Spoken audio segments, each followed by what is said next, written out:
Bien, estamos en nuestra serie Los Héroes de la Fe, basado en Hebreos capítulo 11. El día domingo último iniciamos un personaje, el personaje número 9, que es Josué, y estábamos viendo en base al versículo número 30 de Hebreos 11:30, donde dice: por la fe cayeron los muros de Jericó después de rodearlos durante 7 días. Y ya hemos hablado de esta historia, la hemos resumido. Bueno, en sí no estamos estudiando esa historia, sino lo previo a esa historia, porque en el libro de Josué, a donde les voy pidiendo que vayan abriendo la Biblia, por favor, en el libro de Josué, en el capítulo número 6, se narra todos los detalles, todos los pormenores sobre cómo es que el pueblo llevó a cabo las instrucciones recibidas de parte de Dios para que ellos puedan obtener una aplastante victoria sobre un enemigo numéricamente superior y también con armas muy superiores a ellos. Pero ellos lograron una inmensa y gran victoria que luego fue algo que trajo mucho desánimo al resto de los enemigos en la región de Canaán, donde ellos estaban yendo a conquistar bajo la orden divina. Pero lo que nosotros estamos estudiando, hermanos, como digo una vez más, es lo que ocurre en el capítulo 5 de Josué, donde se encuentra la preparación antes de esta aplastante victoria, y eso es justamente lo que estamos viendo. El domingo pasado iniciamos la primera parte del sermón y hoy día, la verdad, queremos culminarlo, porque si no esto se va a extender más de lo que se había pensado. Y la primera parte del sermón, usted tiene en sus notas, ya está ahí inscrito, inclusive dice: lo primero es los preparativos del pueblo para la victoria. Eso es lo que hemos iniciado el domingo pasado, cómo es que el pueblo de Israel se comenzó a preparar para la victoria, y algo que Josué les había dicho a ellos en el capítulo número 3, versículo número 5, antes de cruzar el río Jordán, les dijo Josué así: santificaos, porque Jehová hará mañana maravillas entre vosotros. Y eso fue lo que él le dijo: santificarse, justamente lo del capítulo número 5, las maravillas las hizo inmediatamente en ese momento al cruzar el río Jordán, pero luego algo maravilloso fue, una vez más repito, lo narrado en el capítulo número 6, la toma, la destrucción de la ciudad de Jericó, cómo es que esos muros cayeron simplemente por rodearlos, tocar las trompetas y gritar de acuerdo a la orden de Dios. Hermano, Dios hace maravillas, en verdad. Dios hace cosas estupendas, cosas grandiosas, que no tiene lógica para el hombre natural, pero para Dios es su forma de obrar las cosas en este mundo. Y estábamos diciendo, mis hermanos, el domingo último, que hay 3 condiciones aquí en el capítulo número 5 que prepararon al pueblo para la victoria que tendrían al día siguiente. Bueno, no al día siguiente exactamente, sino luego en cuanto a Jericó en el capítulo número 6. Lo primero que vimos el domingo pasado, la primera condición para la victoria fue la circuncisión, que usted lo tiene ya anotado ahí, y ya hemos explicado, y no voy a explicar todos los detalles sobre lo que es la circuncisión, solamente decimos que es un corte que el Señor hace en nuestras vidas, quitando ese corazón de piedra y colocando un corazón de carne. Por eso hablábamos de la salvación, tal como está anotado ahí, y también hemos hablado que esta circuncisión tiene que ver en la vida del creyente con lo que nosotros hemos llamado el desarrollo espiritual. Cómo es que tenemos que crecer espiritualmente, y en la Biblia se compara el desarrollo espiritual como cuando se hace un corte en las plantas y se tiene que sacar aquellas hojas, ramas o frutos que están ya de más y que ocupan espacio, le quitan fuerza, nutrientes a la planta, y el Señor tiene que hacer un trabajo de podar nuestras vidas. Y es ahí donde recordamos lo que el Señor le contó a sus discípulos y nos contó a nosotros en la hermosa parábola de la vid verdadera, cuando Él dice: mi Padre es el labrador y Él es el que corta, saca el fruto y hace esto y hace lo otro. Y eso es lo que el Señor va haciendo en nuestras vidas, quitando todo aquello que no sirve para su obra. Es por eso que hemos dicho, y ahí lo tiene usted en sus notas otra vez más bajo el punto 1, que solo un pueblo santo es un pueblo victorioso. Si realmente queremos tener victoria en nuestra vida espiritual, si queremos que Jesucristo pueda obrar en nosotros, tenemos que practicar la santidad.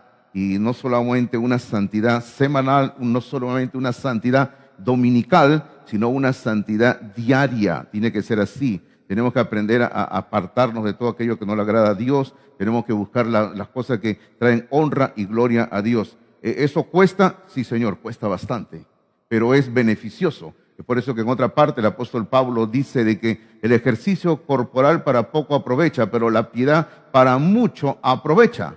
Porque la piedad dice que tiene no solamente promesa en esta vida, sino promesa en la vida venidera, dice la palabra del Señor. Así que la piedad tiene un costo muy grande, pero tiene, hermano mío, grande ganancia para nuestras propias vidas ahora y en la eternidad.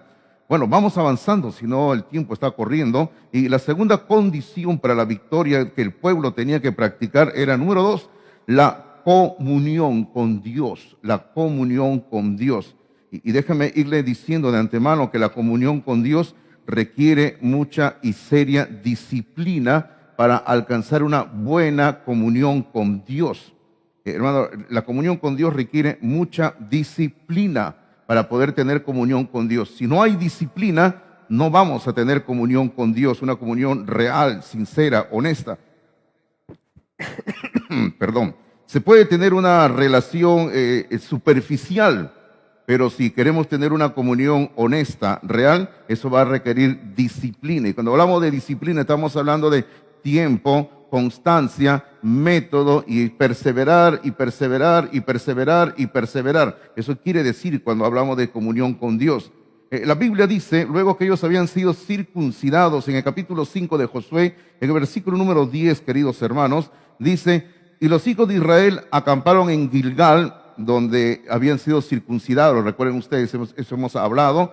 ¿Y qué hicieron luego? Dice el versículo número 10, y celebraron la Pascua a los 14 días del mes por la tarde en los llanos de Jericó. Esto de los 14 días del mes se refiere al primer mes del calendario judío, que para nosotros correspondería más o menos el mes de abril.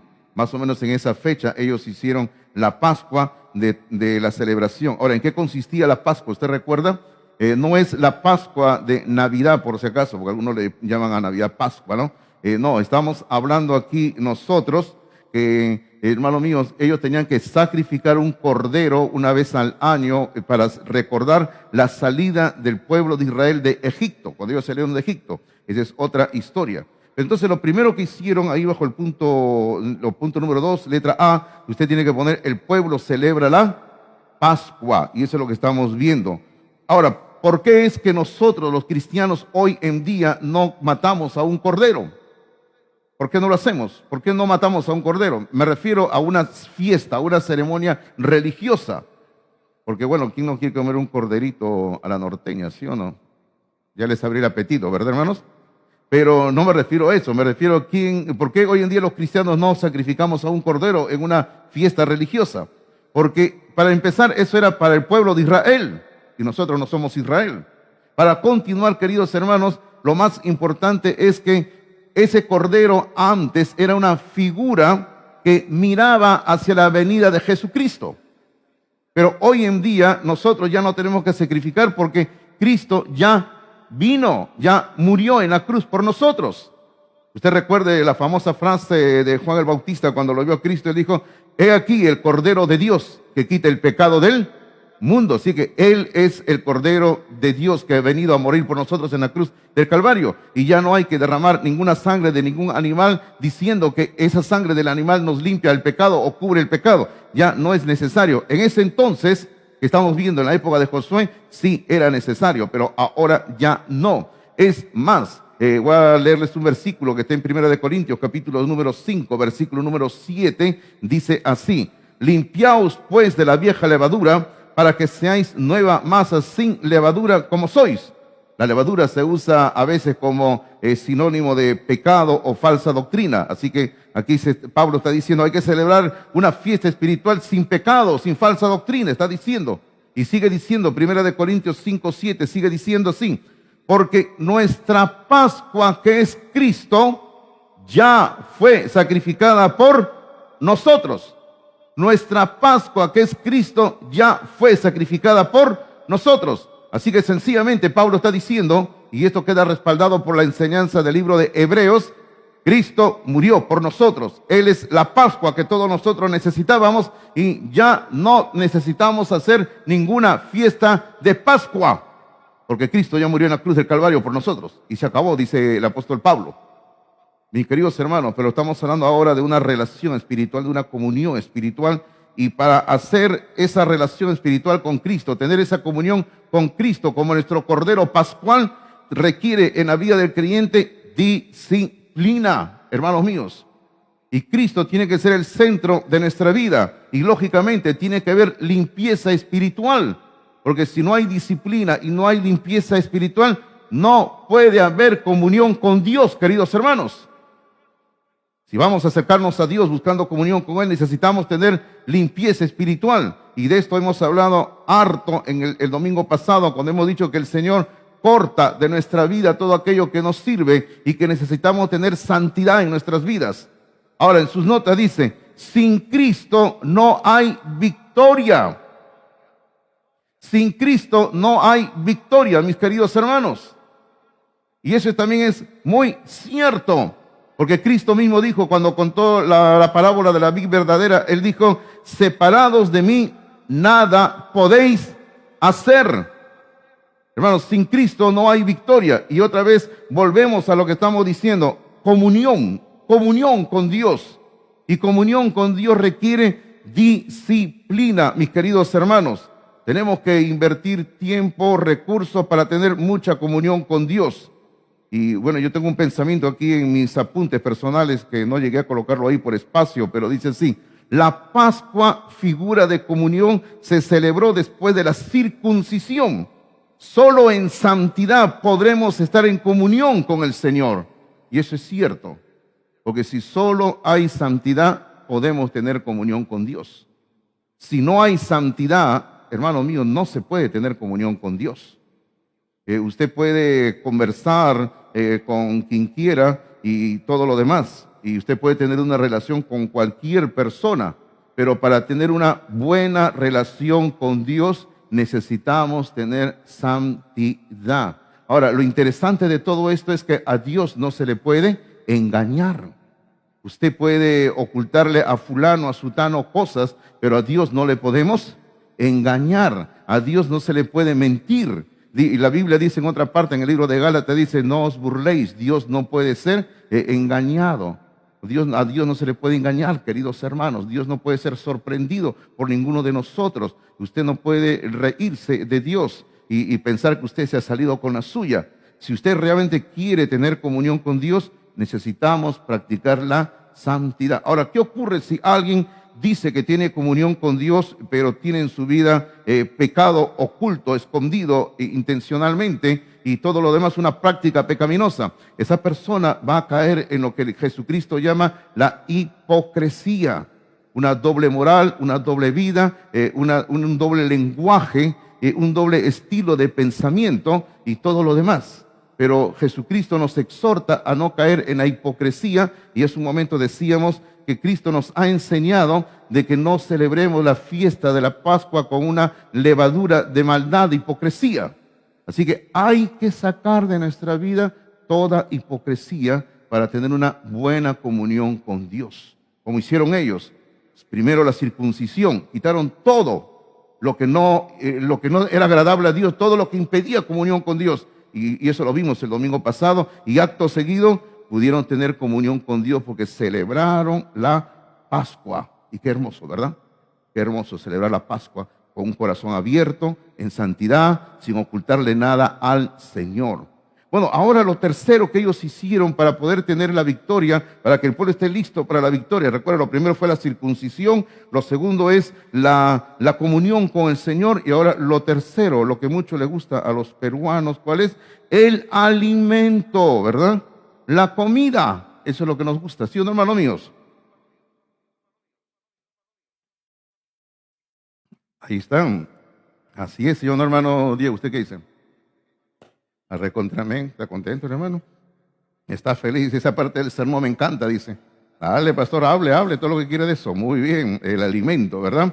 Así es. Entonces, ahora recuerden ustedes que el pueblo de Israel, ya capítulos anteriores, han pasado el río Jordán, y eso significa, es una forma figurada de decir que han entrado a la tierra prometida.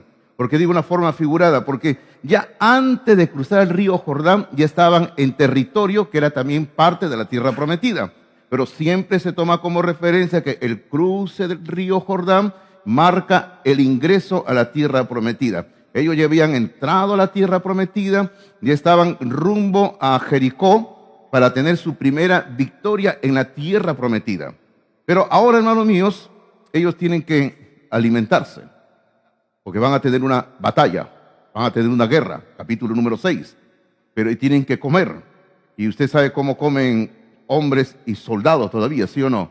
Comen como vikingos, ¿verdad? Entonces hay que darles de comer bastante. Entonces, lo primero que ellos hacen en sus notas, ellos comieron frutos de la tierra. Porque recuerde usted que durante años habían estado en el desierto y habían estado comiendo nada que había sido sembrado en la tierra. Ellos habían estado comiendo otra clase de comida que vamos a ver ahorita. Pero en el capítulo 5, versículo número 11, dice, al otro día de la Pascua, recuerden, hemos estado hablando de la Pascua en su momento, al otro día de la Pascua, comieron del fruto de la tierra. ¿Y qué es lo que comieron del fruto de la tierra? Y luego se nos dice, los panes sin levadura, de acuerdo a la orden divina que se había establecido después de la Pascua. Dios había dicho, después de la Pascua, durante 7 días van a comer panes sin levadura. Y ellos lo que hacen a eso. Y ahora, y para comer panes sin levadura, lógicamente, se necesita básicamente la harina. Y ellos tuvieron que tomar los trigos y todo lo demás que había ahí y preparar harina ahí en la tierra prometida. Y luego dice, al final del versículo 11, que no hemos terminado de leer, dice, y en el mismo día, espigas nuevas tostadas. Mire lo que ocurre.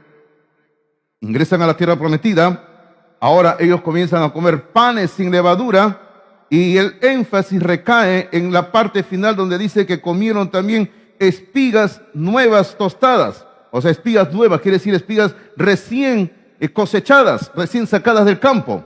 Lo habían sacado, recién ellos lo tenían y lo tostaron. Y de eso vamos a hablar un poquito.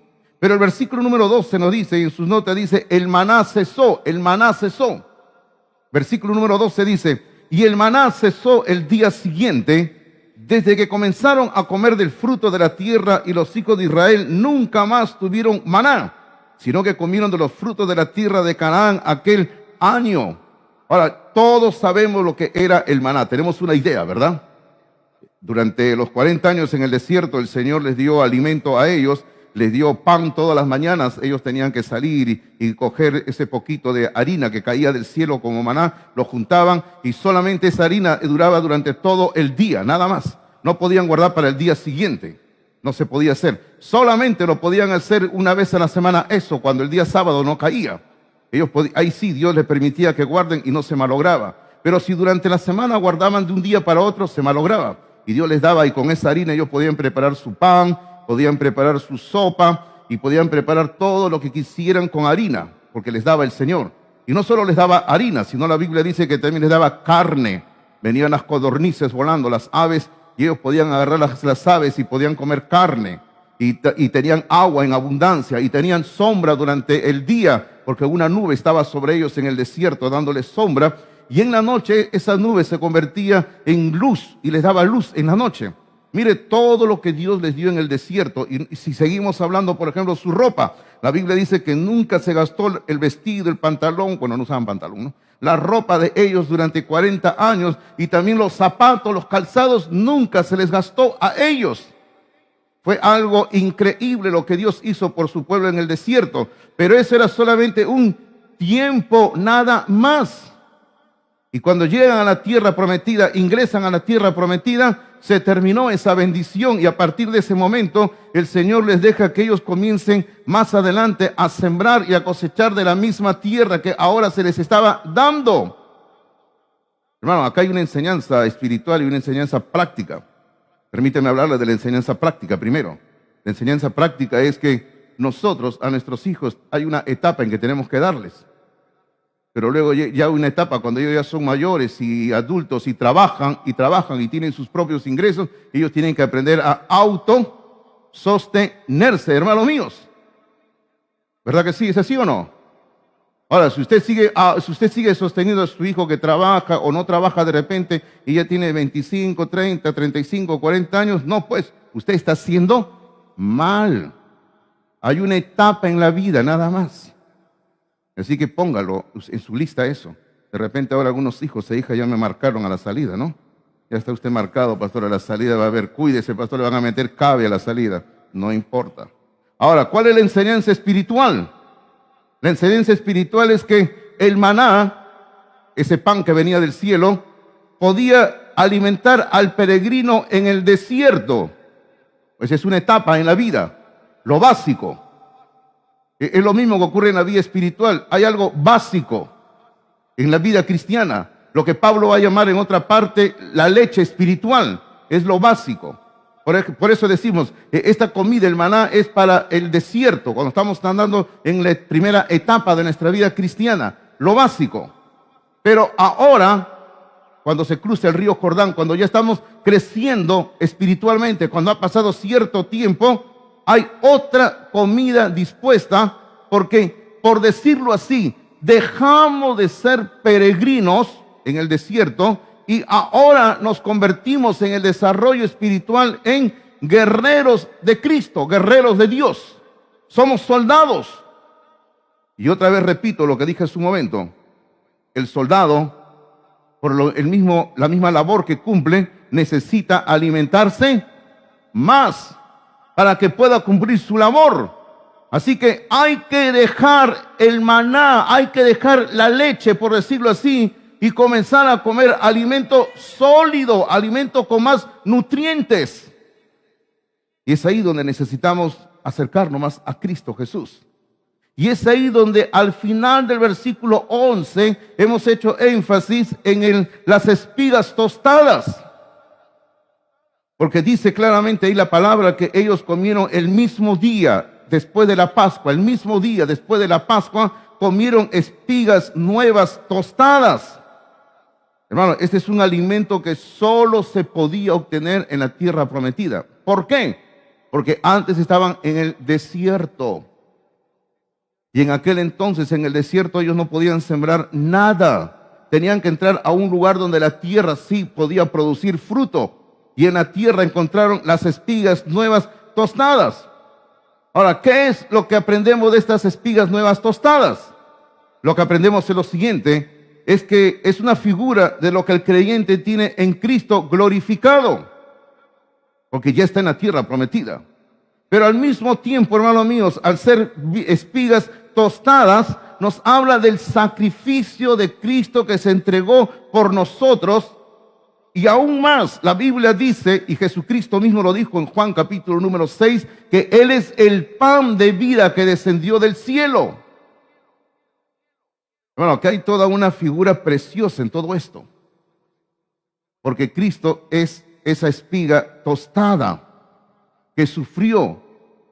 Usted sabe que la espiga lógicamente tiene que colocarse al fuego para tostarse. Y eso fue lo que pasó con Cristo. Él sufrió por nosotros. Y ahora se nos ofrece para tener comunión con Él y se nos ofrece como alimento espiritual. Ahora, ¿y qué ocurre cuando yo me alimento de Cristo Jesús? Cuando yo me alimento de Cristo Jesús voy a tener fuerza espiritual. ¿Y qué ocurre si no me alimento de Cristo Jesús? No voy a tener alimento espiritual, no va a haber fuerza espiritual. Hay un versículo para mí muy revelador sobre esto del alimento que vaya, pero vamos a volver a Josué, por favor. En el libro de Colosenses, capítulo número 1, Pablo dice lo siguiente. Colosenses, capítulo número 1, mire lo que dice aquí sobre fuerzas.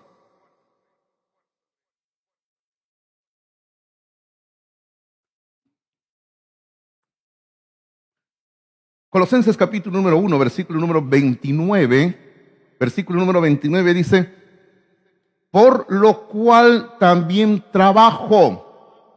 O sea, aquí está diciendo, por lo cual estoy dándole con fuerza a mi labor. Y ahora observe la siguiente palabra que emplea Pablo. Dice, luego de trabajo, dice, luchando según la potencia de Él. Observe, mi lucha no es con mi fuerza, sino es que con la potencia de Él, dice. la cual actúa poderosamente en mí. Hermano, aquí en este versículo 29 hay una riqueza tal que honestamente podríamos hablar bastante, y aunque me da el deseo, no puedo meterme por este lado, sino me iría por las ramas del asunto.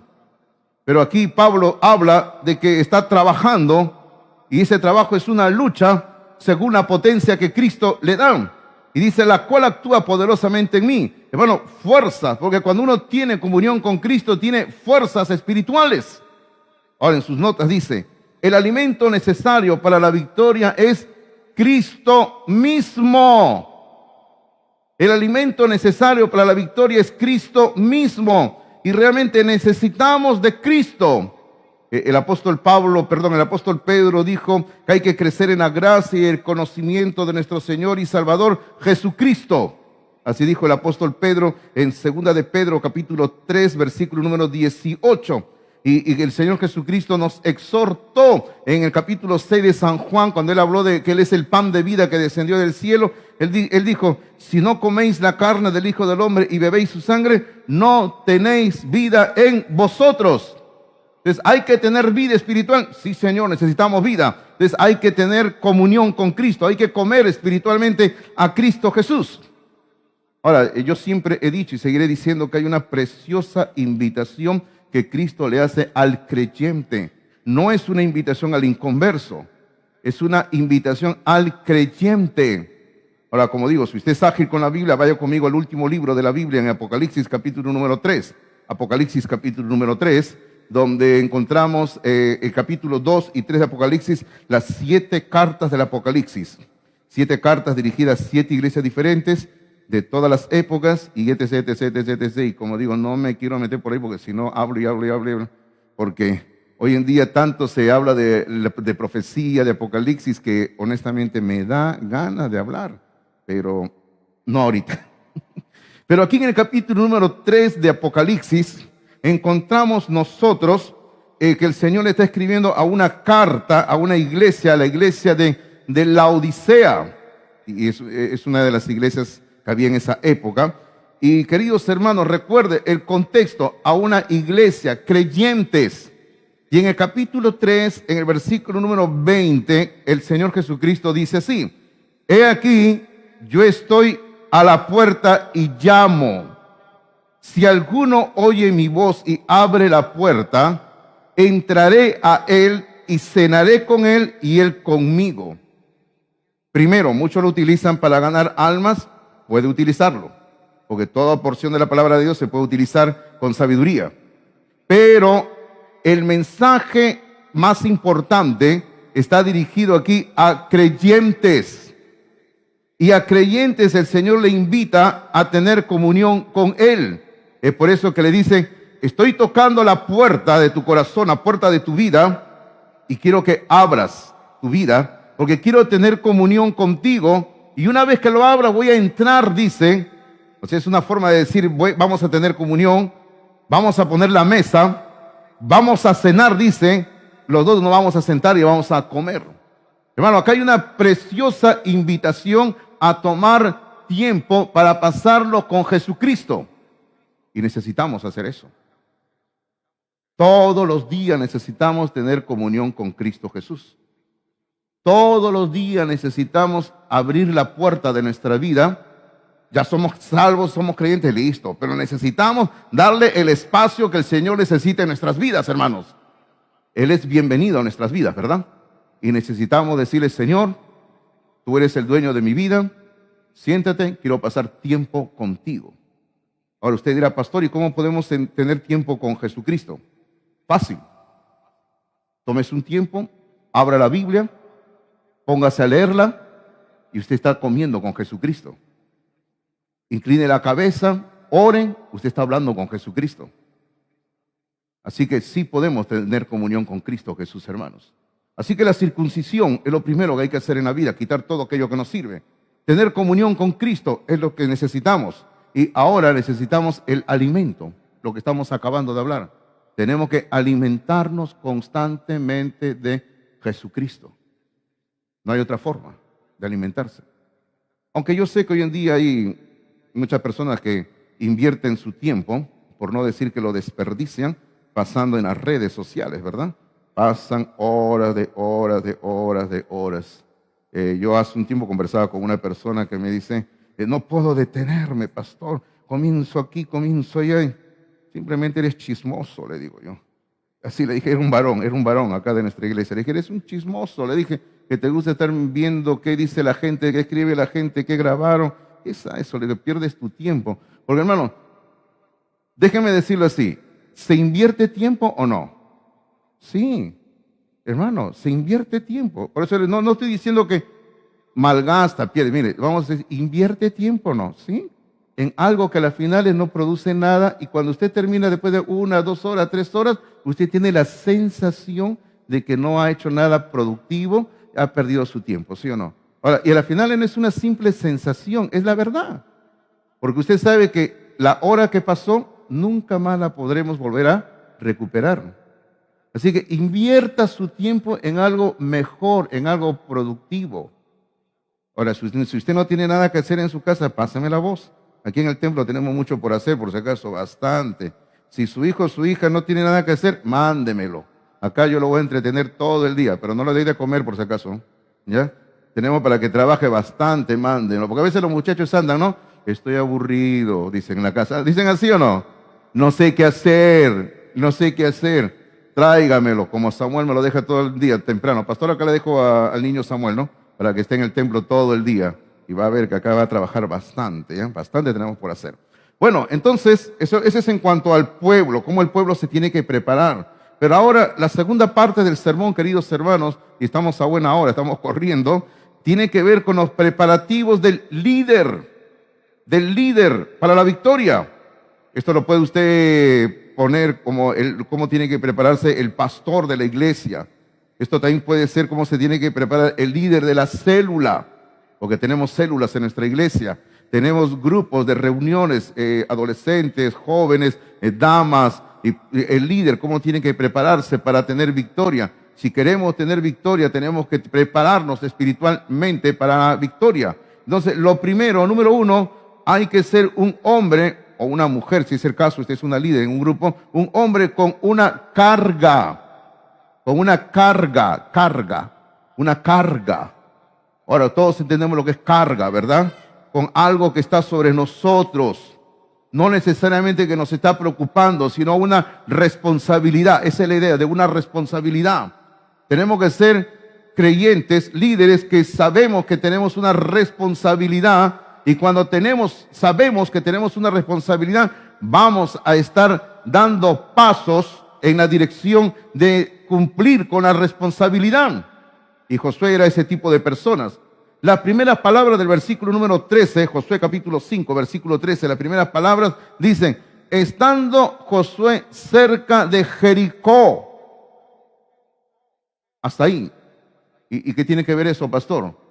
Tiene que ver que Josué estaba solo, se había alejado del pueblo de Israel que estaba por allá, y por aquí estaba la ciudad de Jericó, y él se acercó a la ciudad de Jericó, que estaba, como dice en el capítulo 6, versículo 1, la ciudad de Jericó estaba cerrada, bien cerrada, nadie entraba ni salía de la ciudad, pero Josué estaba andando ahí cerca, mirando cómo se encontraba la ciudad de Jericó. Hermano, él estaba inspeccionando el terreno, y lo hace personalmente.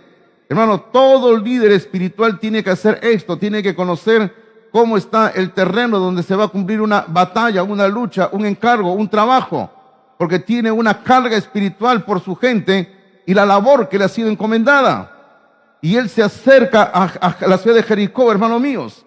Ahora, en sus notas dice, el líder debe conocer bien al enemigo para poder conducir a su pueblo, a su gente. Y en su nota aún sigue diciendo, en el combate espiritual no puede haber neutralidad. No existe neutralidad, por eso que hay que conocer el terreno, hay que conocer a la gente, y el líder tiene esa responsabilidad de hacerlo. Ahora, cuando yo leo esta parte de Josué, lo que él estaba haciendo, no puedo evitar pensar en otro varón del Antiguo Testamento que hemos estudiado varias veces su libro con separata y todo. Estoy pensando en Nehemías. Usted recuerda a Nehemías. Nehemías, hermanos, hizo algo similar a Josué. Nehemías llegó a Jerusalén después de toda una vida que nunca había estado en Jerusalén. Y la Biblia dice que él llegó con su gente y luego temprano, cuando todavía estaba oscuro, temprano, él salió solo a recorrer alrededor de Jerusalén porque los muros estaban destruidos. Las casas también estaban destruidas, no había templo, no había nada. Entonces él estaba caminando y lo que él estaba haciendo era inspeccionando el terreno para poder decir qué vamos a hacer. Y hermano, y Nehemías llevó una labor maravillosa solamente en pocas semanas que no se había podido hacer durante 90 años. ¿Por qué lo hizo Nehemías? ¿O cómo lo hizo? Sabiduría y dirección de Dios, hermanos. Sabiduría y dirección de Dios. Y lo mismo está haciendo aquí ahora, antes, varios siglos antes Josué. Está saliendo, tiene una carga, tiene una responsabilidad, está conociendo el terreno y está buscando cómo vamos a destruir esta ciudad. ¿Cómo? ¿Cómo lo vamos a hacer?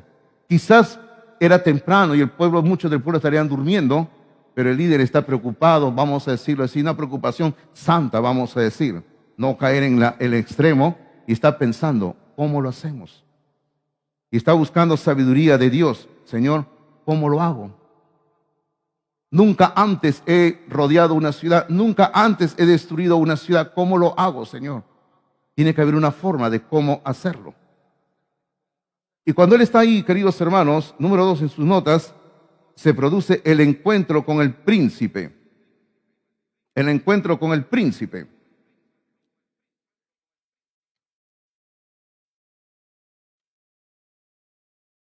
El versículo número 13 al 15 nos relata este encuentro con el príncipe. Dice así: estando Josué cerca de Jericó, alzó sus ojos y vio un varón que estaba delante de él, el cual tenía una espada desenvainada en su mano. Y Josué, yendo hacia él, le dijo: ¿eres de los nuestros o de nuestros enemigos? Lógico, ¿verdad? Estaban en pie de guerra y ve a alguien que está ahí con una espada y le tiene que hacer esa pregunta. Ahora, aunque el texto no lo dice, pero seguro Josué también tomó de su cinto la espada, también listo para pelear, ¿no?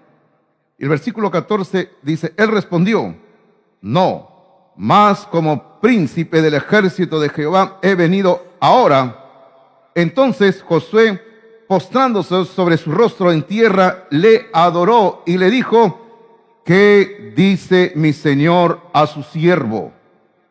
Y el versículo número 15 dice: y el príncipe del ejército de Jehová respondió a Josué. Fíjese lo primero que le dice, porque luego le va a dar instrucciones para la batalla, pero lo primero que le dice, que es lo más importante, le dice: quita el calzado de tus pies, porque el lugar donde estás es santo. Y Josué lo hizo así. Muy parecido a lo que ocurrió con Moisés, ¿recuerdan ustedes? Muy parecido también. Ahora, entonces, comencemos aquí a pensar un poquito en lo que hemos leído aquí de la palabra del Señor. El príncipe de Jehová ha venido, se nos dice en el versículo número 14, donde el mismo príncipe le dice: yo he venido como príncipe del ejército de Jehová. Ahora le dice: estoy aquí como príncipe. Ahora, ¿cuál es el ejército de Jehová? ¿Los ángeles? En cierto sentido, sí, es el ejército de Jehová. Pero por el contexto y habiendo Dios hablado años antes, cuando Israel salió de Egipto, el ejército de Jehová es el mismo pueblo de Israel. Ahora lo que le está diciendo aquí es: Josué, tú eres el líder, tú eres el caudillo militar, pero yo soy el príncipe, le está diciendo. O sea, yo soy el que dirige a este pueblo, le está diciendo. Es como decir, hermanos, que mi persona puede ser el pastor de esta iglesia, pero la cabeza de la iglesia, ¿quién es, hermanos? Jesucristo, ¿verdad? Para que usted entienda. Uno puede ser el líder, pero la cabeza es Jesucristo. Entonces lo mismo ocurre aquí. Josué era el líder, pero la cabeza es el príncipe del ejército de Jehová. Y hermanos míos, eso es lo que le está diciendo. Y ahora él ha venido como príncipe para hablar con el subordinado, porque Josué es el subordinado, y para darle instrucciones sobre lo que tiene que hacer. Y eso lo vamos a ver en un momento, parte en el capítulo número 6. Pero nos preguntamos ahora, antes de continuar con la reflexión, ¿quién es este príncipe del ejército de Jehová? Y aquí usted coloca en sus notas: es el Señor Jesucristo. Es el Señor Jesucristo. Es el Señor Jesucristo. El príncipe de ejército de Jehová es el Señor Jesucristo. En la teología nosotros usamos una palabra interesante, que es la palabra teofanía o cristofanía. Teofanía o cristofanía. Bueno, siempre en la teología buscamos que complicar las cosas, ¿verdad? Así siempre buscamos que ponerlo con palabras difíciles para que piensen que los que estudiamos un poquito somos muy inteligentes, ¿verdad? Dicen, oh, qué palabra tan difícil, dice el pastor, es muy inteligente. Por eso lo digo, pues, hermanos, ¿no? Para que ustedes digan, oh, el pastor es muy inteligente, ¿ya? Pero hay esa palabra, cristofanía o teofanía. Esa palabra, hermanos míos, denomina a las apariciones del Cristo preencarnado. ¿Qué quiere decir eso? Bueno, todos sabemos que el Señor Jesucristo se encarnó, nació a través de María. Toda esa historia la conocemos muy bien. Esa es la encarnación. Esa es la encarnación. Pero cuando Jesucristo aparecía en forma física antes de nacer de María, esas son apariciones del Cristo preencarnado. Y a esas apariciones del Cristo preencarnado en el Antiguo Testamento se le llama cristofanía o teofanía.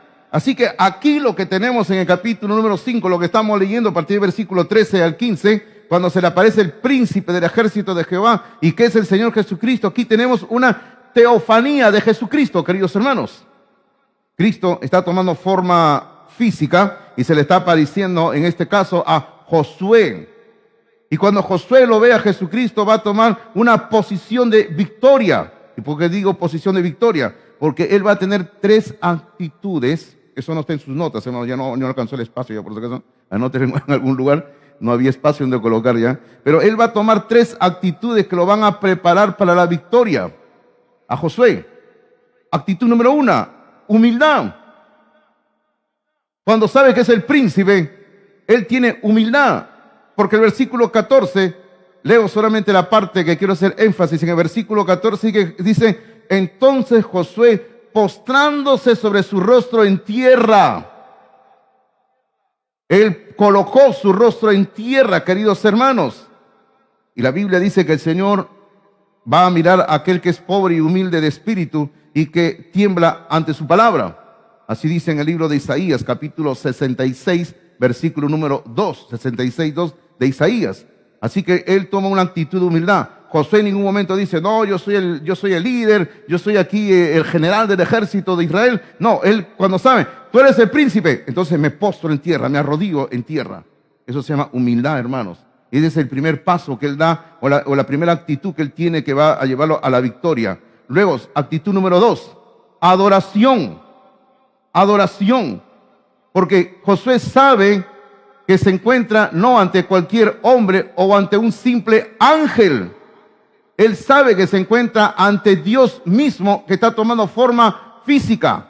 El versículo número 14 dice, Josué postrándose sobre su rostro en tierra, ¿qué dice?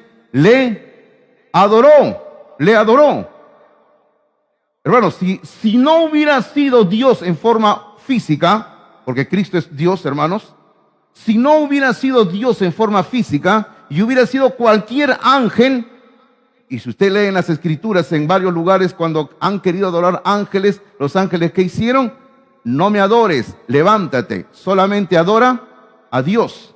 Así que aquí no tenemos a un ángel, este es Jesucristo mismo quien está dejando que lo adoren. Y hermano, y tenemos que adorar a Dios.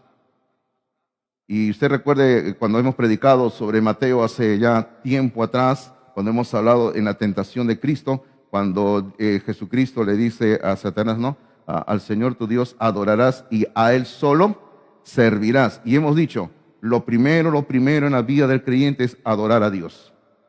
Lo segundo, acto seguido, es servir a Dios. El problema es que a veces lo invertimos, ¿no?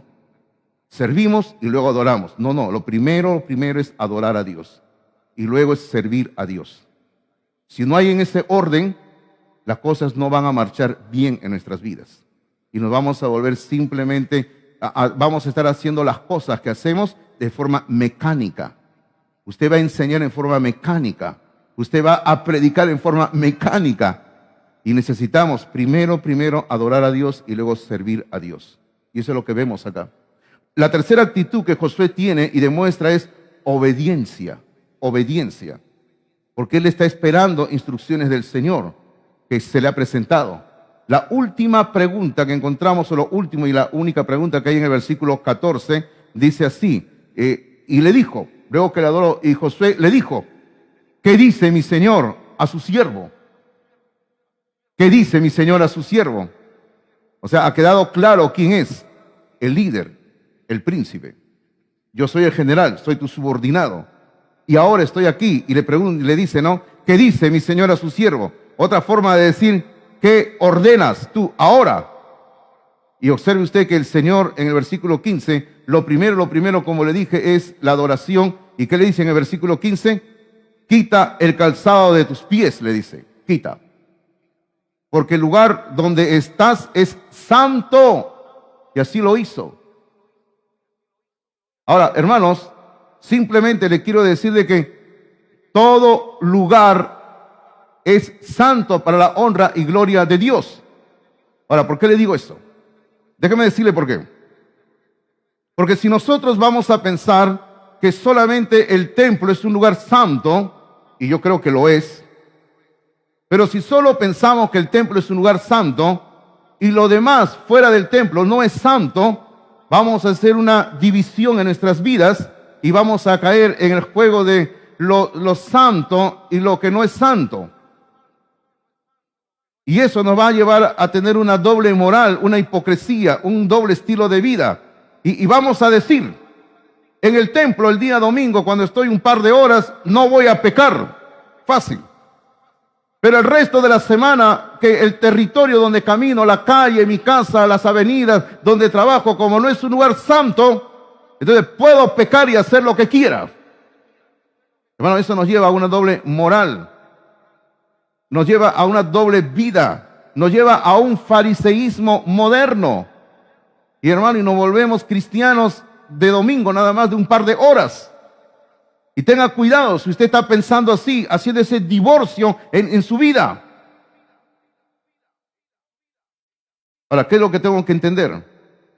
Que todo lugar es santo porque Dios está presente en todo lugar, hermanos. Dígame, ¿Dios no está presente en todo lugar? Sí, Dios está presente en todo lugar. Y es por eso que todo lugar es santo. Y tenemos que vivir cada momento y todo lugar como que Dios está ahí presente físicamente a mi lado. Y tengo que tener temor de lo que hago, de lo que hablo, aún de lo que pienso. Porque hermano, Dios ve mis pensamientos, las intenciones de mi corazón. Y Dios lo sabe todo, todo lo sabe Dios, queridos hermanos.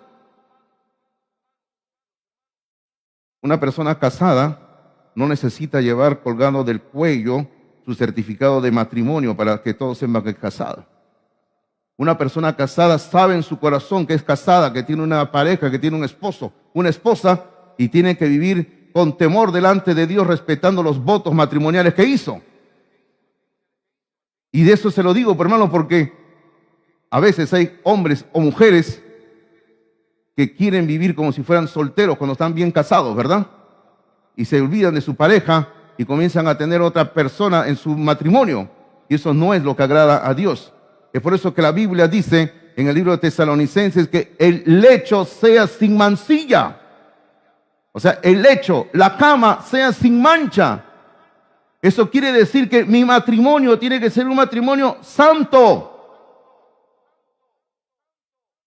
Hermano, yo me puedo parar acá delante de ustedes y decir, cuando en febrero de 1989 me casé con la señorita Beni Minaya, le hice la promesa de amarla hasta la muerte. Y yo delante de ustedes y delante de Dios puedo decir, nunca hubo otra mujer en mi vida desde que me casé con ella. 32 años de buen matrimonio, hermanos. Respeté mis votos matrimoniales. Y así tiene que ser, hermanos, ¿verdad? Tenemos que respetar nuestros votos matrimoniales, porque no se lo hice el pastor, no se lo hice a la iglesia, se lo hice a Dios y se lo hice a ella. Y si yo me casé con ella fue hasta que la muerte nos separe. Y así es, ¿verdad, hermanos? Así es. Hay que respetar y Dios está presente. Ahora, mis queridos hermanos, ya el tiempo está avanzando. ¿Y qué es lo que ahora en este diálogo que está teniendo Josué con el Señor Jesucristo va a recibir? Él va a recibir lo que yo llamo el plan de batalla. Porque recuerda que es una ciudad y el ejército está afuera y nunca antes habían hecho eso. Es el plan de batalla. Y ese plan de batalla, hermano mío, lo encontramos en el capítulo 6, porque fíjese usted, capítulo 6, luego se inserta el versículo 1 del capítulo 6 como un dato, pero luego fíjese que en el versículo número 2 continúa el diálogo que está teniendo Josué con el príncipe, y aquí más exactamente en el 6:2 dice, mas Jehová dijo a Josué. Ahora usted dirá, pastor, acá está dando Jehová. Es que lo que ocurre es que el príncipe del ejército de Jehová, el Señor Jesucristo, otro de sus nombres que tiene es el nombre Jehová, hermanos míos. Y ahí de repente usted comienza a pensar, ¿pero qué? ¿El Padre no se llama Jehová? Por supuesto que el Padre se llama Jehová. Pero el Hijo también tiene un nombre que es Jehová. Es como que usted, por ejemplo, siempre algunos se confunden, ¿no? Mi hijo, el único hijo varón que tengo, se llama Fernando. Y yo también me llamo Fernando. Entonces ahí hay problemas a veces, ¿no? Porque a veces le han escrito a mi hijo a su face pensando que soy yo. Y mi hijo me dice, papá, me han escrito pensando que soy tú. Ya, quédatelo para ti, hijo, le digo, ¿no? A mí si te mandan dinero, si me lo pasas, le digo, ¿no? Pero no hay nada, hermanos, que nos pueda sorprender que el Padre y el Hijo tengan el mismo nombre. Así que aquí creemos que está hablando el Hijo, versículo número 2, capítulo 6, versículo número 2 dice, mas Jehová dijo a Josué, mira, yo te he entregado en tu mano a Jericó y a su rey con sus varones de guerra. Y ahora, ¿cómo lo va a hacer? Rodearéis pues la ciudad, todos los hombres de guerra, yendo alrededor de la ciudad una vez, y esto haréis durante 6 días. Versículo 4. Y 7 sacerdotes llevarán 7 bocinas de cuernos de carnero delante del arca, y al 7º día daréis 7 vueltas a la ciudad, y los sacerdotes tocarán las bocinas. Versículo 5. Y cuando toquen prolongadamente el cuerno de carnero, el famoso shofar, que así es en hebreo, así que oigáis el sonido de la bocina, todo el pueblo gritará a gran voz, y el muro de la ciudad caerá, entonces subirá el pueblo, cada uno derecho hacia adelante. Y así fue como se hizo. Ahora, siguiendo estas instrucciones de Dios, se logró la victoria. Versículo número 20, capítulo 6, versículo número 20 de Josué dice, entonces el pueblo gritó y los sacerdotes tocaron las bocinas, y aconteció que cuando el pueblo hubo oído el sonido de la bocina, gritó con gran vocerío y el muro se derrumbó. El pueblo subió luego a la ciudad, cada uno derecho hacia adelante, y la tomaron. Hermanos, todo esto se logró simplemente por obediencia a Dios, nada más. Ahora en sus notas dice, la presencia de Dios santifica el lugar. Y es por eso que cuando un pueblo es santo, es un pueblo victorioso. Cuando el pueblo decide seguir las instrucciones de Dios, hay victoria en nuestra vida, queridos hermanos. Vamos como juntando lo que hemos dicho durante estos 2 domingos, y ahí lo último en sus notas dice, 3 requisitos para vivir una vida de victoria. 3 requisitos. Requisito número 1, separación para Dios. Y ahí escriba a su lado la palabra santidad. Santidad. ¿Queremos tener victoria? Por supuesto, necesitamos santidad. Lo segundo, comunión con Dios. Escriba limpieza. Limpieza. Hay que ser cristianos limpios. Y permítame decirle, no solamente hay que ser limpios por dentro, sino también por fuera. ¿Verdad, hermanos? ¿Sí o no? Hay que ser limpio por fuera también, ¿no? Bueno, algún día hablaremos de eso, ¿ya? Tantos temas para hablar, algún día hablaremos. Estamos echando a la canasta cuántos temas, ¿no? Lo tercero, sujeción a Dios. Sujeción a Dios. Y escribe ahí, obediencia. Obediencia. Y eso es lo que necesitamos. Termino, hermano mío, simplemente animando a la Grey, al pueblo de Dios, a la iglesia en general, para que seamos un pueblo victorioso en el Señor. pero necesitamos compenetrarnos con Cristo cada día más. Necesitamos conocerlo a Cristo cada día más. Y necesitamos los líderes, los que somos líderes, pastores, líderes. Necesitamos ser hombres que podamos tener también esa relación cerca de Dios para que Dios nos guíe a tomar las mejores decisiones en nuestras vidas. Vamos a orar, ¿sí? ¿Qué les parece? Vamos a orar antes de que nuestro hermano Sebastián venga a ministrarnos esta parte de la adoración también. Vamos a orar. Padre celestial, Padre bendito, Padre eterno, creador del cielo y de la tierra, tú que has hecho este mundo y todo el universo que existe, Señor, nos presentamos ante ti con un corazón abierto, un corazón agradecido. Y Padre, queremos decirte que te necesitamos. Queremos tener comunión contigo. Queremos alimentarnos de ti, Señor. Todos nosotros, el pueblo, los líderes, toda la iglesia necesitamos entender que hay una invitación abierta por ti de sentarnos a la mesa y cenar contigo, Señor.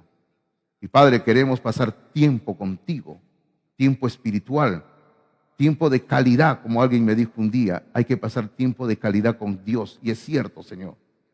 Padre, para esto se requiere disciplina, entrega, dedicación, y permítenos que desarrollemos esto en nuestras vidas. Señor, ahora vamos a cantar algunas alabanzas, luego vamos a levantar las ofrendas y los diezmos, y desde ya, Padre, pedimos que tú bendigas al dador alegre, que bendigas el trabajo, el negocio de mis hermanos y hermanas. Que bendigas, Señor, a aquellos que por alguna dificultad aún no tienen trabajo o no tienen los ingresos necesarios para que en su casa nunca falte el alimento espiritual, Señor, y el alimento físico también. Ponemos nuestras vidas en tus manos, orando, Señor, en el único nombre que tenemos para orar, el nombre de Jesucristo. Amén, Señor. Amén. Muchas gracias. Dios les bendiga a todos ustedes. Bendiciones.